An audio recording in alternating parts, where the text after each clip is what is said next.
আল্লাহ বলে, বান্দা, আমার মতো দয়ালু মনিব থেকে কেড়ে তোরে আলাদা করে দিল। মা গাররাকা, আরে বান্দা, আমার থেকে কেন আলাদা হলি? আমি কি অপরাধ করেছি?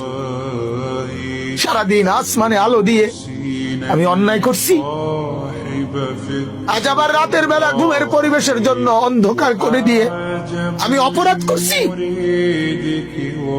মা গাররা, এই যুবক, তোমার কাছে তোমার মালিক অপরাধ কি করছে? বল না বেটা, বল, কেন সেজদা করলি না ভাইয়া? আল্লাহ তোমার কাছে কি অন্যায়টা করছে? কি অন্যায় কি না দিছে মালিক? মা গাররাকা বিরাব্বিকাল কারীম, এটা আল্লাহর ডাক। আল্লাহ বলেন, বান্দা, কে রে তোরে আমার থেকে আলাদা করলো?